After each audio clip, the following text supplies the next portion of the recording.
اس کے اندر what's app ہے، Instagram ہے، سب آپ نے چلانا سیکھ لیا، لیکن اللہ کا کلام جو 1400 سال پہلے آیا آج تک آپ نے سیکھنے کی کوشش نہیں کی۔ یہ قرآن کریم کے ساتھ بہت بڑا ظلم ہے۔ جتنا قرآن سیکھا جا سکتا اتنا تو سیکھنا چاہیے، فرض ہے۔ اور جو لوگ قرآن سیکھنے کی کوشش نہیں کرتے ان پر اللہ کی ڈانٹ ہے۔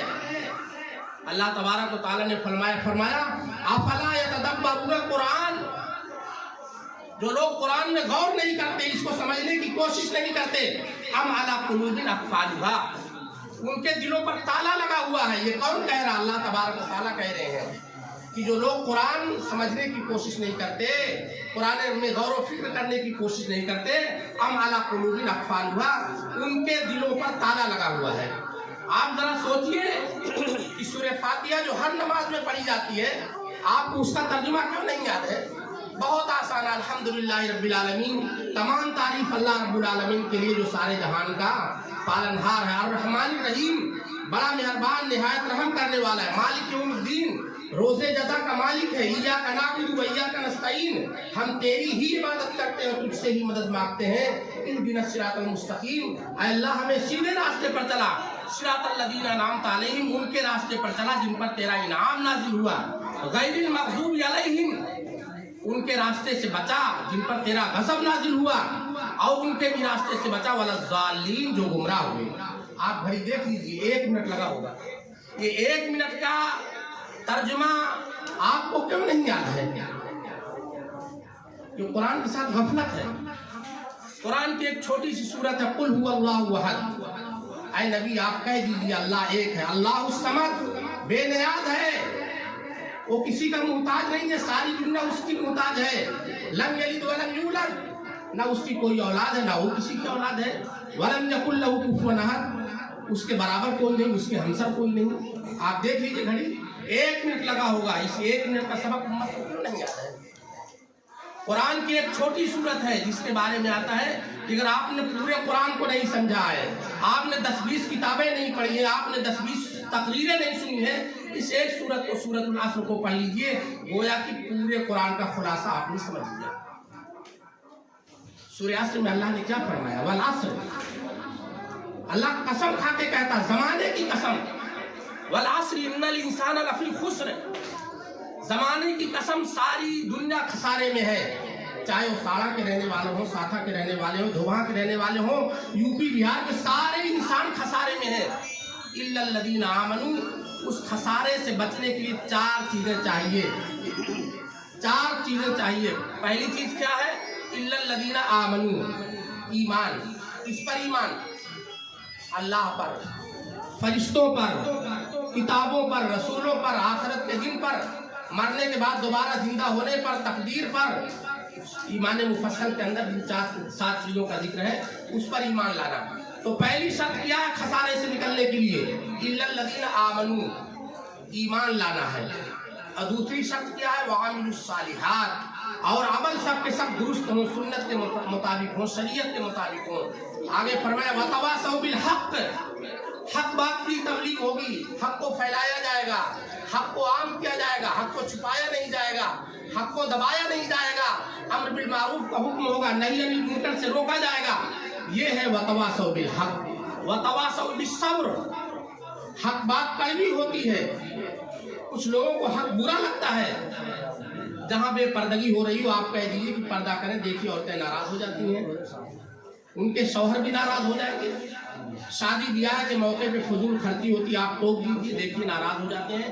حق بات کہنے کے نتیجے میں جو کڑوی کسیلی سننا پڑے، اس کو برداشت کرنے کی قوت اپنے اندر ہو، صبر کا مادہ ہو، اس کو کہتے ہیں وتواصوا بالصبر، یعنی حق پہ ڈٹے رہنا ہے، حق پہ جمے رہنا ہے، حق کہنے سے پیچھے نہیں رہنا ہے۔ یہ نہیں کہ فلاں صاحب ناراض ہو جائیں گے، ہمارا چندہ بند کر دیں گے، ہمارا ہدیہ بند کر دیں گے، نہیں، جو حق بات ہے، جو اللہ کی بات ہے، جو رسول کی بات ہے، اس کو ڈنکے کی چوٹ پر کہا جائے گا۔ جب ہم ایسے مضبوط ہوں گے تو دنیا کی کوئی طاقت ہمارا کچھ نہیں بگاڑ سکتی۔ تو یہ دوسرا، میں یاد کر رہا تھا قرآن کریم کا یہ دوسرا حق ہے کہ اس کو سمجھنے کی کوشش کی جائے، اور یہ بھی یاد رہے کہ تنہا کا بھی ترجمہ نہ پڑھیں، جب بھی پڑھیں تو تفسیر کے ساتھ پڑھیں۔ اس لیے کہ تنہا ترجمہ پڑھنے سے بسا اوقات مطلب صحیح سمجھ میں نہیں آتا.